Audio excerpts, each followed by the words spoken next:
Powerful. Yeah. Hey. Dieu donné Willa. Power boy. Tony Hawk. Le félin. Fangamios.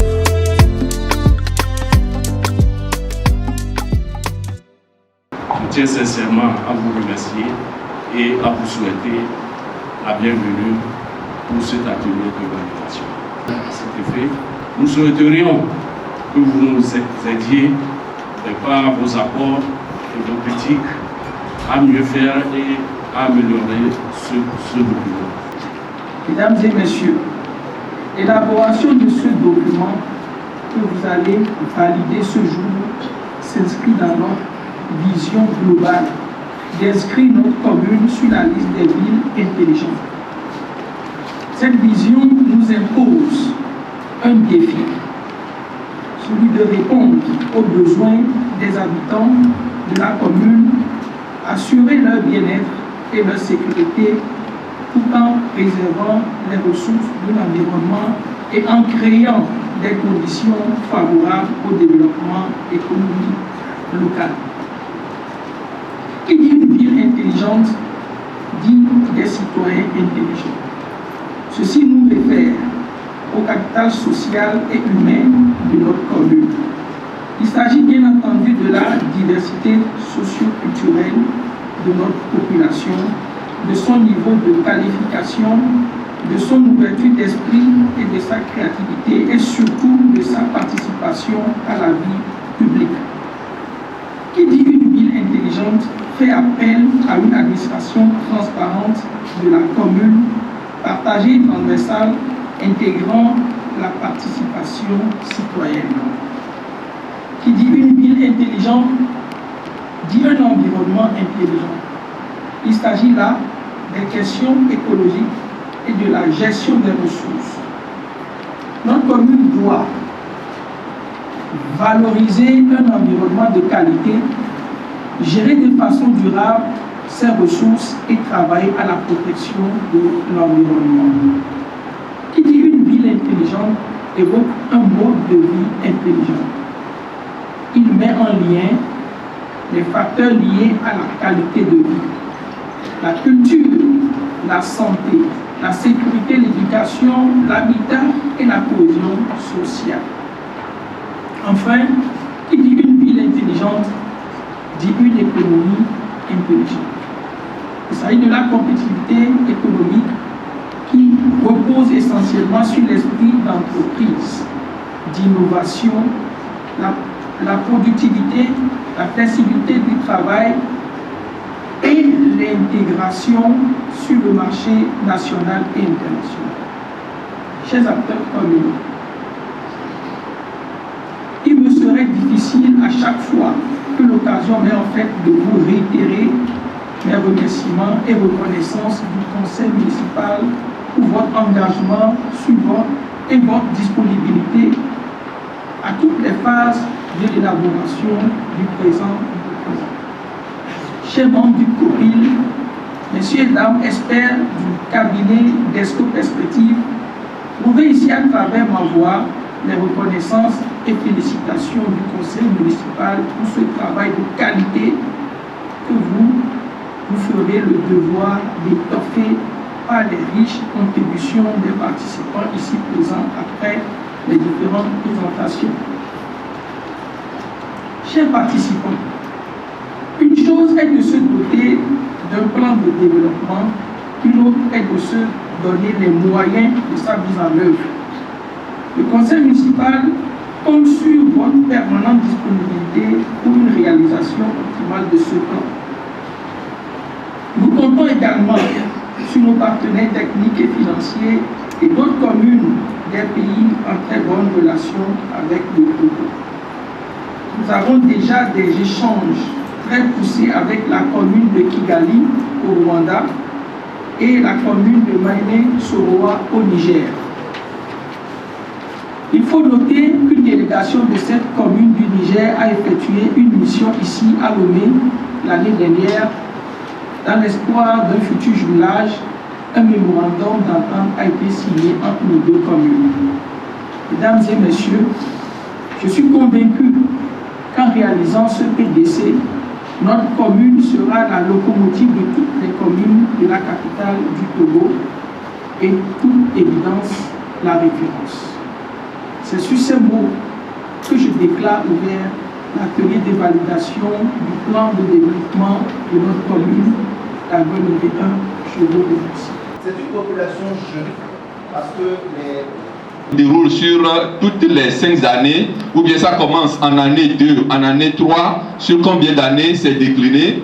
Mais également, vous avez un coup dit la localisation de l'activité.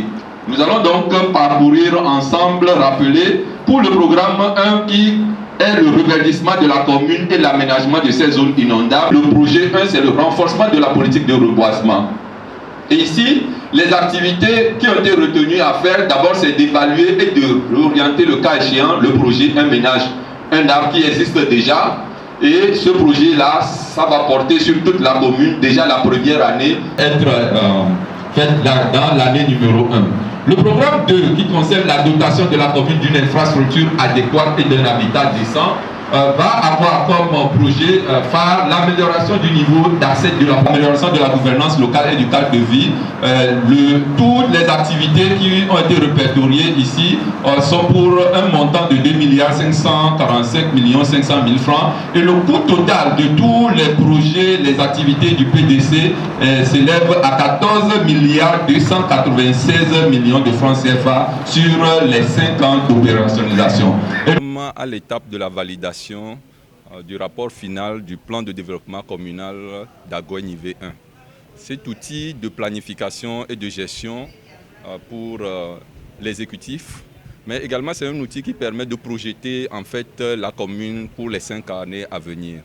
Et plusieurs programmes, projets, activités ont été adoptés par la commune d'Agogne V1 afin d'arriver à cette vision qui est d'ici 2032, faire de Agogne V1 une localité verte, une commune moderne, attractive, où il fait bon vivre. Donc, toutes les activités de ce plan de développement communal portent vers cette vision-là, qui est en fait de faire d'Agogne V1, la commune d'Agogne V1, la commune de référence. cette vision, nous voulons la partager avec l'ensemble des citoyens et avec tous les partenaires en développement pour pouvoir réaliser les projets qui permettent donc de concrétiser la vision qui a été projetée aujourd'hui. Quand on compare un peu ces 14 milliards avec le budget communal, on se dit que c'est un projet colossal. Mais quand on se met donc en face des besoins de développement de notre commune, on se dit quand même que c'est un budget qui a été élaboré sur une appréciation réaliste. 14 milliards, ça peut paraître énorme, mais nous pensons que nous pouvons mobiliser ces ressources-là sur les budgets communaux, sur les partenariats publics-privés, sur les partenariats avec d'autres personnes, avec l'État, pour pouvoir donc faire les projets prioritaires et réaliser la vision qui participe donc à toute la vision de développement que notre pays initie depuis un certain nombre d'années. Et donc, au nom de mon ministre, nous acceptons qu'il est validé sous réserve de la prise en compte de nos observations.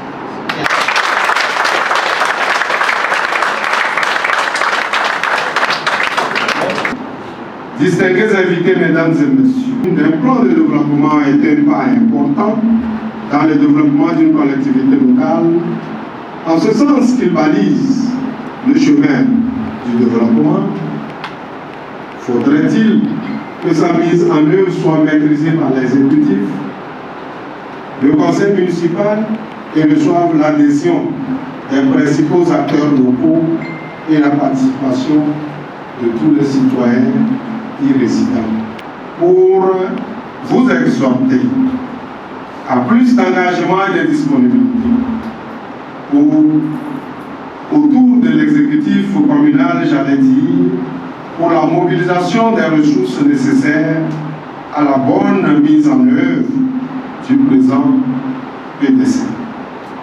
J'exhorte également la population de la commune d'Agogne V1 à s'approprier ce document stratégique et à s'impliquer par sa mobilisation citoyenne et sa mobilisation fiscale pour la concrétisation de ce beau et grand travail. Mesdames et messieurs, tout en souhaitant plein succès aux travaux de ces assises, je voudrais réitérer à toutes et à tous notre disponibilité. La disponibilité de la préfecture d'Aguenivé à continuer l'accompagnement du processus de développement de la préfecture d'Aguenivé dans sa globalité, mais particulièrement au niveau d'Aguenivé. On vient de valider sous réserve, bien sûr, de notre EDC. On va rester mobilisé parce que le travail de base est fait. Nous allons rester mobiliser les fonds qui vont nous permettre de réaliser cette projet de développement. Donc, ensemble, on continuera toujours à travailler pour l'amélioration d'abord de ce EDC et la mobilisation des fonds pour la réalisation de ça. À travers le bureau exécutif qui est en charge de l'exécution. Mais puisque c'est un document partagé, nous avons donc élargi la base d'évaluation de cet outil-là à toute la population, aux présidents des comités de développement, aux chefs cantons et aux chefs de village, pour que le contrôle de l'action que nous faisons sur le terrain soit bien suivi et qu'il y ait des mesures de correction, mais également des mesures d'incitation pour aller très vite et réaliser l'ensemble des projets. Il s'agit également de suivre les projets et de les adapter très vite dans le temps, puisqu'un projet naît, se développe, se transforme, mais pour objectif toujours la satisfaction des besoins des populations.